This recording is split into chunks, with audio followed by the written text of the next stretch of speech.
அன்பார்ந்த நேயர்களே, வாருங்கள். இன்னைக்கு தினமும் மனமும் நிகழ்ச்சியில அவரைக்காய் கூட்டு பண்ணி காமிக்க போறேன். இந்த அவரைக்காயில கரமதும் பண்ணலாம், குழம்பும் பண்ணலாம், கூட்டும் பண்ணலாம். அவரைக்காய் ரொம்ப பச்சையா இருக்கிறதுனால இது உடம்புக்கு ரொம்ப நல்லது, ஹெல்த்தி வெஜிடபிள்னு சொல்லலாம். இந்த பைத்தம்பருப்பையும் அவரைக்காயும் குக்கர்ல வச்சு எடுத்துக்கலாம். ஒரு 3-4 விசில், ஏன்னா பைத்தம்பருப்பு வேகணும், அதனால எடுத்து 2த்தையும் வேக வச்சு எடுத்துக்கலாம். இப்ப இந்த கூட்டுக்கு என்னென்ன வறுத்துக்கலான்னு சொல்றேன். இந்த உளுத்தம்பருப்பு கொஞ்சம், அதுக்கப்புறம் காஞ்சம், ரொம்ப மிளகா வேண்டாம், அதனால 4-5 மிளகா போட்டிருக்கேன் இதுக்கு, அவ்வளவுதான். இந்த சீரகம் வச்சிருக்கேன். இந்த சீரகம் இறக்க போட்டுக்கலாம். நான் இந்த தளிகையில எல்லாம் உங்களுக்கு ஒண்ணு சொல்லணும்ன்றது, இந்த மாலயத்துல நம்ம பெருங்காயம் சேர்த்துக்க மாட்டோம் இல்லையா, அதுக்கு பதிலா சீரகத்துல அரைக்கிறதுலயோ இல்ல திருமாறுறதுலயோ, கடுகு திருமாறும் போது கொஞ்சம் சீரகம் சேர்த்து திருமாறுறது, இந்த மாதிரி பண்ணா கமகமன் தளிகை நல்ல வாசனையா இருக்கும் எப்பவுமே. அதனால பெருங்காயத்துக்கு சப்ஸ்டியூட்டா சீரகத்தை யூஸ் பண்ணிக்கோங்க, தளிகை நல்ல வாசனையா இருக்கும்.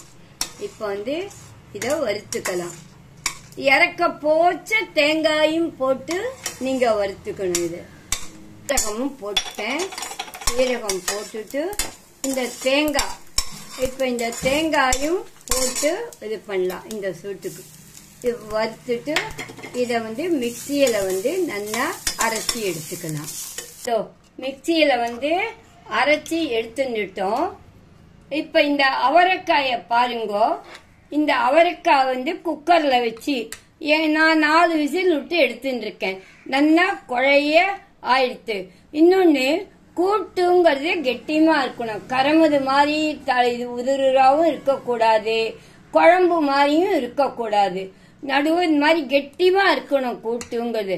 அப்பதான் கலந்து சாப்பிடவும் தொட்டுக்கவும் சரியா இருக்கும். இப்ப இந்த கூட்டு பண்ணலாம். இப்ப எண்ணெய் காஞ்சிட்டு இப்போ கடுகு கொஞ்சம் போட்டிருக்கேன்.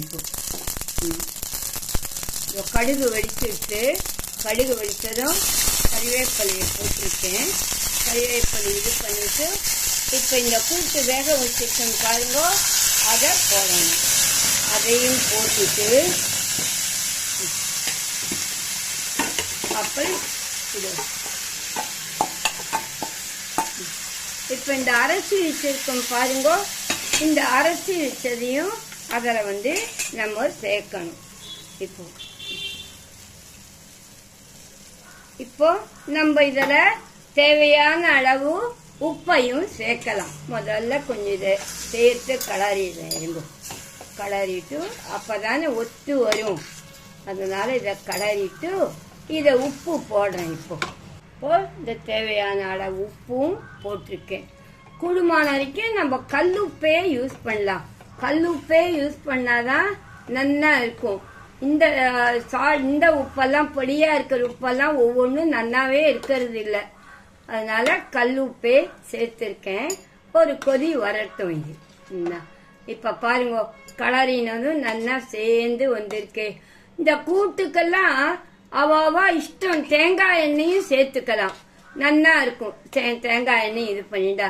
நான் மாமூல் இந்த நம்ம தளிகைக்கு இந்த ஃபார்ச்சூன், SBS ஒவ்வொருத்தர் ஒன்னு உபயோகப்படுத்துறா, நான் கடல் எண்ணெய் உபயோகப்படுத்தி பண்ணியிருக்கேன். இது இப்போ சுவையான அரைச்சி குட்டின அவரைக்காய் கூட்டு ரெடி. இத இந்த மாதிரி கூட்டு பண்ணோம்னா இத கலந்தும் சாப்பிடலாம், சாத்துமதிக்கு குழம்புக்கு தொட்டுன்னு சாப்பிடலாம். இல்ல தனியா கூட்டு ஒண்டி பண்ணினோம்னு வச்சுக்கோங்க, இதுக்கு தேங்காய் தொகையில் ரொம்ப அந்த காம்பினேஷன் ரொம்ப பொருத்தமா இருக்கும். கூட்டும் தேங்காய் தொகையில் சாப்பிட்டா அவ்வளவு டேஸ்டா இருக்கும். இந்த மாதிரி நம்ம சாப்பிடுறதுல பல விதம் இருக்கு, நல்லா சுவையா சாப்பிடணும். கூட்டு ரெடி. என்ன நேயர்களே, இந்த கூட்டு உங்களுக்கு பிடிச்சிருக்கா? இப்போ கூட்டு ஒரு நாள் பண்ணிடுங்கோ. இதெல்லாமும் இந்த கூட்டெல்லாம் கூட தோசைக்கு சப்பாத்திக்கெல்லாம் தொட்டுண்டா நல்லா இருக்கும். இந்த வீடியோ உங்களுக்கு பிடிச்சதானா கண்டிப்பா எனக்கு நீங்க ஃபீட்பேக் பண்ணணும். மீண்டும் அடுத்த நிகழ்ச்சியில் உங்களை சந்திக்கும் வரை உங்கள் கனகா பாட்டி.